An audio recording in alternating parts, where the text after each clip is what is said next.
This is Dr. Menchaca Banyulo, and I am going to share my screen after I do a little recap. Um, so we've had less attendance the last 2 days leading up to this. So I'm gonna go a little bit into detail. If you need more detail, um, then bring it up in class or follow up. Um, so basically, what we looked at last time was the metaphysics of Hobbes. And the big picture there is that he thinks of us as being matter in motion. We don't have souls. To modern readers who say, oh, you don't have a soul, a soul is just a religious concept. But modern people tend to use mind in the way that we in the past used soul. So it's important to mention that. Um, he is radical even for a modern reader. He means literally that there's nothing but our material uh, being in on any level. And all that we're sort of motivated by is desire after desire after desire, where our matter kind of responds to objects and that we want or we want to avoid because the sort of imperative of matter is to stay alive and to continue. Like matter in motion wants to remain in motion. It's a very sort of Newtonian model.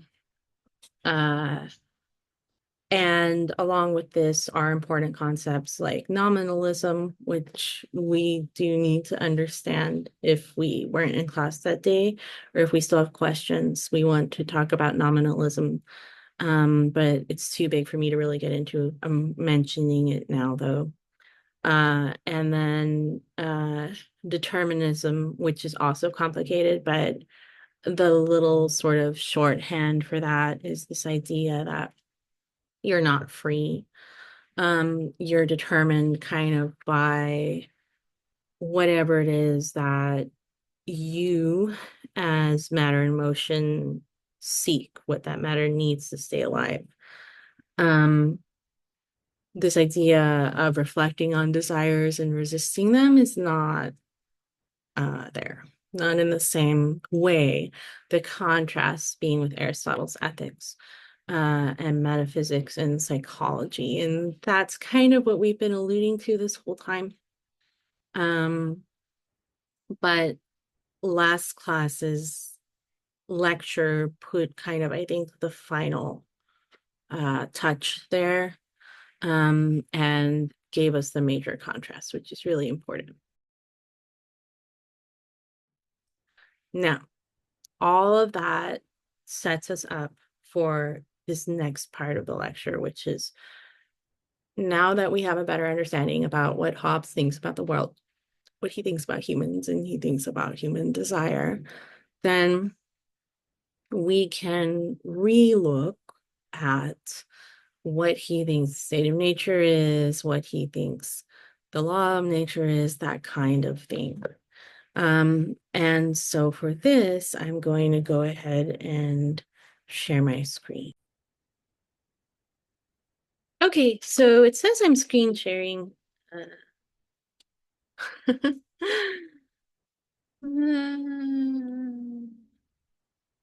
It says I'm screen sharing, so I'm gonna take that for what it's worth.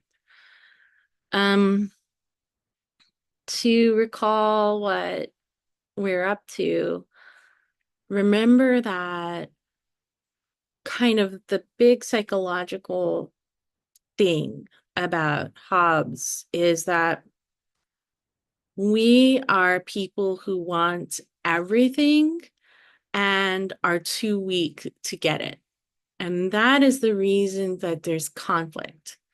And that is the reason that without entering into the political arrangement he suggests society is, that we exist in a state of war of all against all, because we have this tremendous desire, but with regard to obtaining it, we are kind of like little tiny babies who cannot even move on our own, right? Our capacity and ability shrinks in the light of the power and possessions that we desire.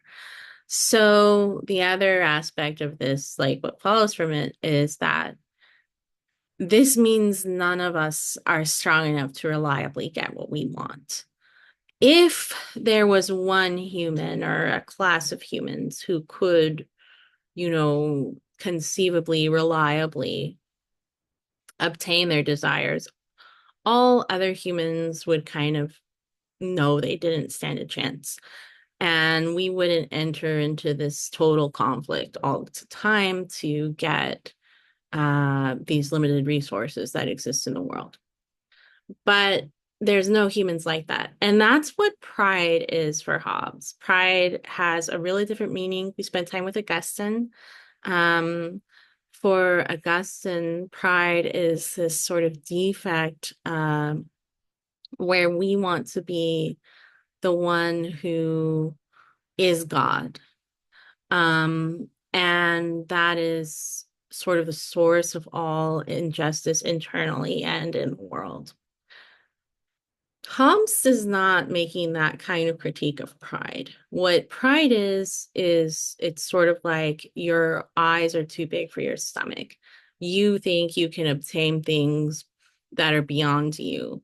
And so we all get into these really sticky positions and backstabbing and all these things because we're like little puny bugs trying to get more than we're capable of.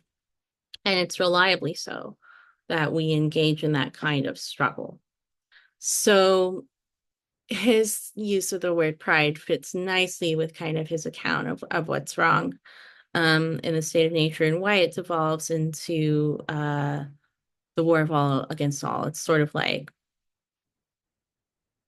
we're proud because we think we can obtain more. We're proud because we hype ourselves up to be more than what we are, and then we fail. We fall flat on our face. We don't have the self-knowledge to know kind of what limits are there. And that's the kind of thing that leads to civil war, civil strife. Um, the Leviathan, when you enter into society, though, they are strong enough. That's the idea that they can subdue everyone else. Because the gap between us, like puny humans and our failures, and sort of the nearly godlike powers of the Leviathan is so big. The Leviathan can do what we can't. When we apply this, then, right, to the state of nature more explicitly, it's really clear that the state of nature is fueled by competition, and that makes it really unstable. Once you get a little further into Hobbes, like most people who are social contract theorists, the argument is an argument based on interest, not an argument based on morality. In the ancient world, it's not that they didn't think about interest, but they tended to weigh interest and morality in a type of analysis, right, of ethical action, or they would say, it is in your interest to be moral because of your soul, or some sort of argument like this. For Hobbes, reason notices what it means to be rational is to notice that it is in your self-interest to avoid this state of constant threat that is the state of nature. So again, it's not a moral argument, it's a rational one. Matter in motion wants to remain alive, it wants to remain in motion. How do you do that? Well, it's in your interest to not be so conflict so involved in conflict and surrounded by conflict. Sudden and violent death is our greatest fear. Sudden and violent death is our greatest fear. And that pretty much sums up what life is like in the state of nature. If everyone's in this kind of competition for scarce goods and you can't trust anyone, you kind of have to always be looking over your shoulder. Because someone could come for you at any minute, and you could go for someone at any minute too. Sudden and violent death is nasty, brutish, short, right? That's the way he describes the state of nature. Reason, obviously, will say this is not a good way to stay alive. So rational individuals want to escape the state of nature. And this is where the law of nature comes from. The law of nature is a truth that a reasonable person can see, a reasonable person can understand. This is another way a law of nature is a natural law. In the older traditions, whether we're talking about medieval or ancient, the natural law is a complicated topic, but there's this idea, right, that within nature itself, you can find norms for how you should live. And those norms will also make you happy and keep you safe or give you an eternal reward or some blend of all of these things. And you can deduce from what you see and what you find in the world around you how you should live. So you can't say that you don't understand what it is to be good. Now it's more complicated, obviously, and there's different versions of this. However, I'd like to emphasize that even in these older traditions, the primary precept of the natural law tends to be something like don't die or try not to die. To seek the good and avoid evil is a pretty normal version of that. Here are different examples of these laws of nature from previous thinkers. A standard of right, meaning like a standard of who has a claim by nature to rule or to possess XYZ things. Like Plato, when he talks about the philosopher and rule, that argument is a standard about right. Who by nature can be able to command and rule over others, well, it's got to be someone who can rule others for the sake of justice and not for them, the ruler's own sake. And it also has to be someone who understands, right? Who understands what it is to be good or bad with their philosophical knowledge. To seek the good and avoid evil, like I said, that is kind of the most common basic distillation. So do good, avoid harm. Staying alive is normally some version of that, right? It's something you can deduce from that.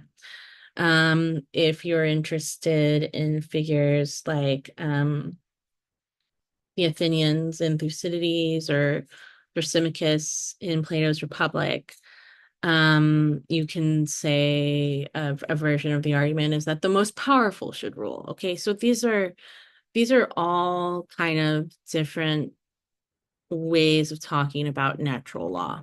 And Hobbes is leaping into this fray with his definition of what a natural law is.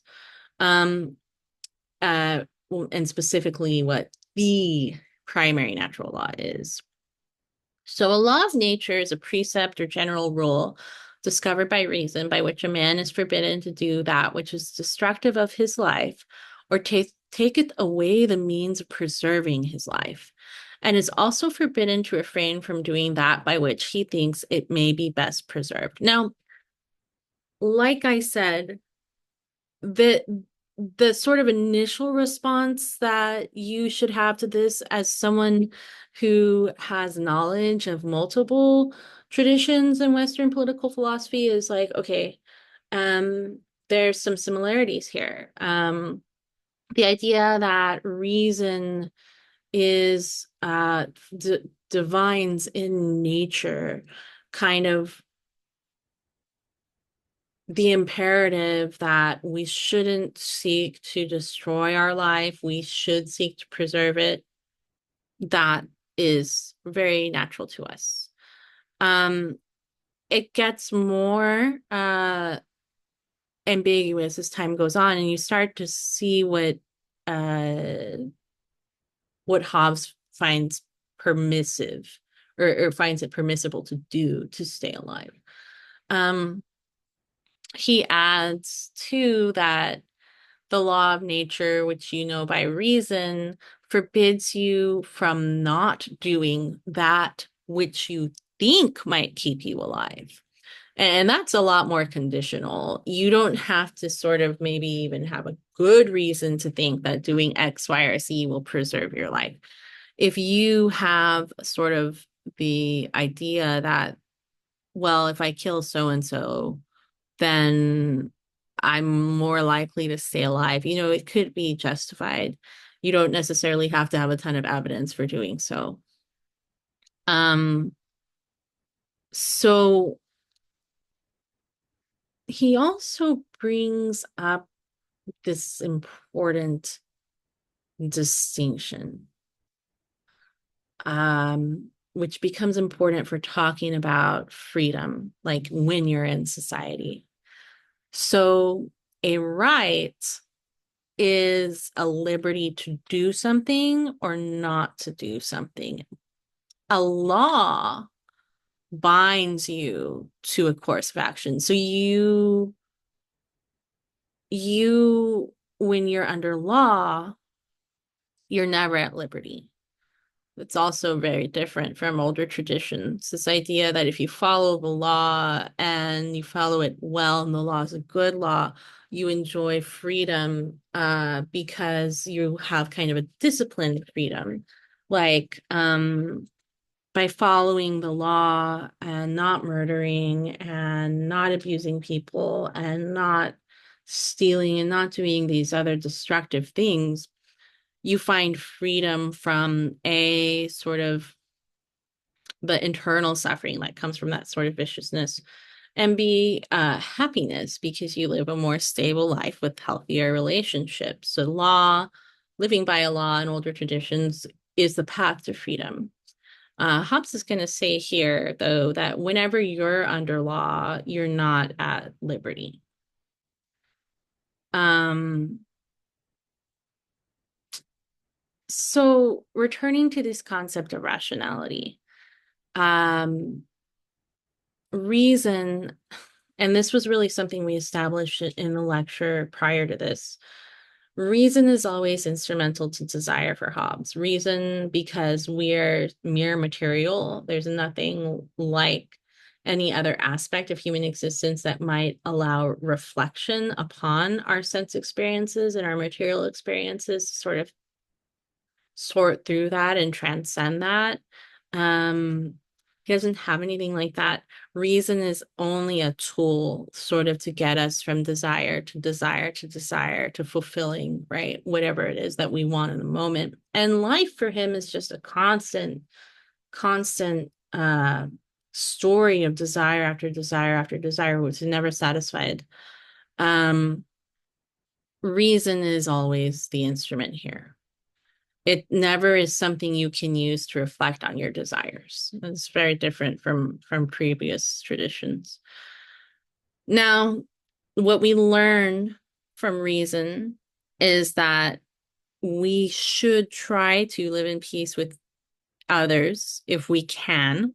Like, and he says, as far as you have hope of obtaining it, because the state of constant war and conflict is a state that is one of what, remember, he described earlier is our greatest fear, the fear of sudden and violent death. So reason shows us You want to get away from that. So as far as possibly can, you should try to live peacefully with others. However, when you can't, you have the ability to use all advantages of war, he says, like force and fraud. Um, this is how he breaks it down then. You seek peace and follow it, and this is a law of nature. Seek peace with those who seek peace with you. Um, this is in your interest to do, but it's not like you could do otherwise if you wanted to stay alive. Second branch of the general rule of reason is the right of nature, which is by all means we can to defend ourselves. So remember, law is something that binds you, right is something, it's a type of freedom, something you can do, a way you can act. So it's set up to be you are bound to seek peace with other people, and if they can't do that alongside you, you can do anything you need to defend yourself. The right of nature ultimately is this. This is important. The right to everything that exists and to do anything in order to survive. What we see, though, by reason is okay, first, we're supposed to seek peace when possible, but then we have this right to everything and to uh, do anything to survive. That those are in major conflict with each other. So how do we resolve it? If we're going to seek peace with others, which is in our interest, then we must lay down the right of nature. In a conditional way, though. We lay it down kind of if everyone else lays it down. It's like a hostage situation. It's like everyone puts down their guns when they've agreed on some sort of contract where the different parties are getting what they want. At that point, they'll put down their guns. And so the second law of nature is that you put down that right, but only if it's something everyone else does. And if they renege on that agreement, then of course, they deserve to die. So the third law of nature is that men perform their covenants made, without which covenants are in vain and but empty words, and the right of all men to all things remaining, we are still in the condition of war. So once you lay down that right in the conditional way, because you're inhabiting a society or a small fellowship of people who are each agreeing to lay down their right that way. Once somebody takes up arms again, and breaks their word, then everyone is back in the condition of war with that. So now that's like the setup for entering into society. Okay, so that is how we get into the covenant or the social contract, right? Um, and reason, because nobody wants to die, right? Kind of the mandate of nature is to stay alive.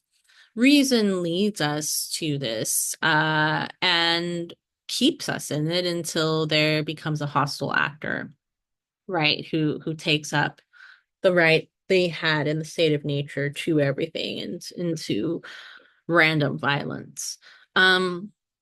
This is another important difference that we see from all previous traditions, right? It's the covenant itself, that social contract, that creates justice. Justice doesn't exist before it. So, um, for most thinkers prior to Hobbes, I say most, um, justice exists in nature, and natural law, right, is kind of story of that, or the justification or explanation of that, and how the guide to that.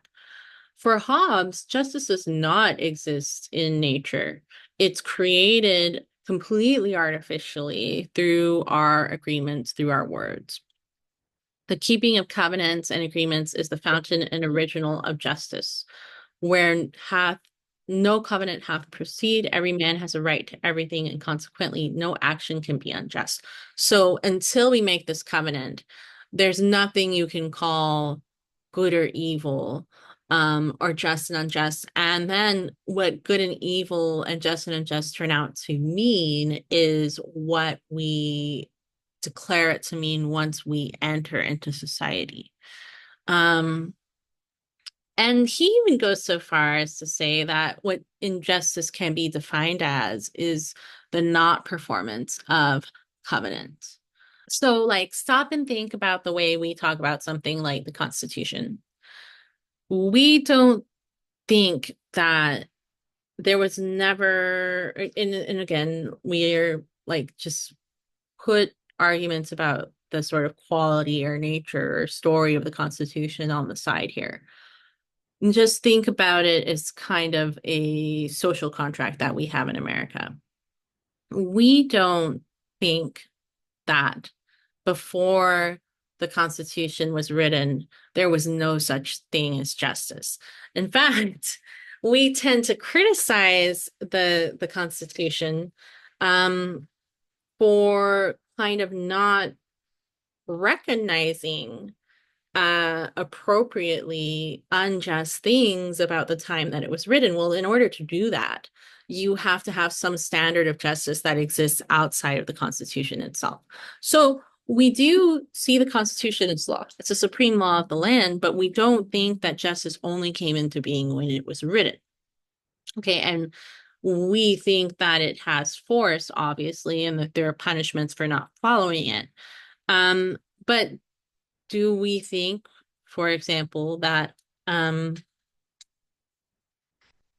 or would we be comfortable with saying that the Constitution is kind of an exhaustive list of what it means for us to be just, or would we be comfortable with saying that there would be no moral universe in which contravening something in the Constitution would actually be the moral thing to do? No, we wouldn't feel comfortable with that. Like, that's just not the way that we talk about contracts. Now, he's a lot more radical, and we'll see how in a bit. Okay, so what is the standard that makes the covenant valid? Is it that we think it's kind of our best attempt at justice? Is it because we think there's some external standard of justice that we can compare it to and say, yeah, that works, that matches up quite well? No, that's not what the case is. What makes it valid is fear. Okay, it's the terror of punishment. And this completely works with Hobbes psychology, right? If kind of the only thing that keeps us from being completely unjust and like destroying everything around us and consuming everything around us is the fear that we're not going to be able to do that and stay alive, then kind of the ultimate contract,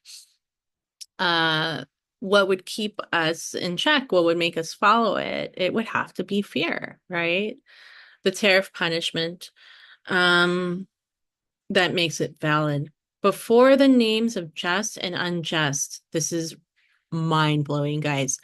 Before the names of just and unjust can have a place, there must be some coercive power to compel men equally to the performance of their covenants by the terror of some punishment than the benefit they expect by the breach of their covenant, that is, by the breaking of it. So it's not justice that brings validity to law, and especially to the supreme law, which is the Constitution, right? It's fear of whatever it is that is enforcing that law. And that fear is so great that all of us, as grasping and selfish as we are, know that we could never defeat it, right?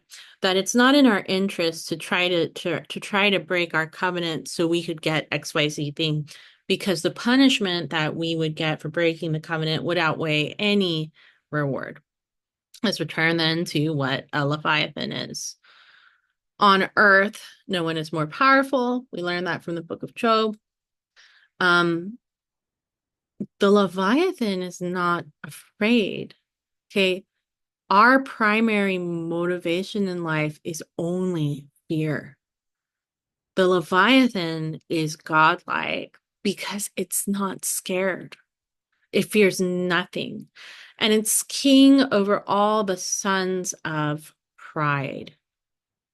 Okay. It's king over all the sons of pride. Because go back to what pride means. Pride means kind of like you always think you deserve more, and you always think you can shoot your shot and you've got a chance at getting it. And if the Leviathan's in your way, you're never going to think that.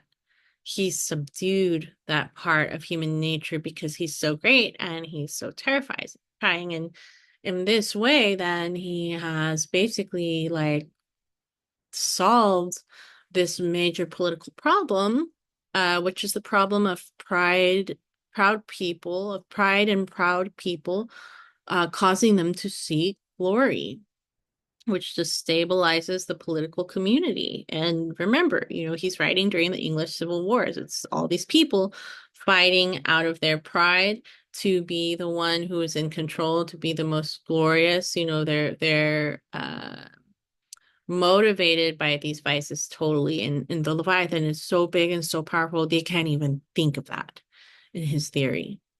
The Leviathan is, again, like he says, a mortal god. Gods are immortal, so you should be being like, what's going on? So basically, it's something that can die. It's as close as you can get to a god without actually being one. Okay, so like all power is on max. And this mortal god, for Hobbes, he says, plays a role in the scheme of the immortal God, right? Who governs the universe by truths that can be seen, geometry. And this is like Hobbes' biblical interpretation. The traditional Protestant reading of the time, it's interesting. Traditional Protestant reading of the time we discussed is that the Leviathan is a demon. And the traditional Protestant reading of the time was also that the Leviathan is like a metaphor for the tyrant, the evil tyrant. And the Protestants of his era, remember, a lot of them are reformers, and they are repulsed by this authoritarian king, Charles, who's trying to imitate the French. And so a Leviathan is a figure for the tyrant. These Protestant reformers hate tyrants. Hobbes does something different here, right? The Leviathan is of God. Um, it's a pretty interesting concept. And another thing you should be asking is like, if we inhabit a materialist world, everything that has matter seems to have a sell-by date. That's the reason we talk about God as a spiritual thing. But when Hobbes throws these words around, this has got to supposed to have to get you to thinking. I think that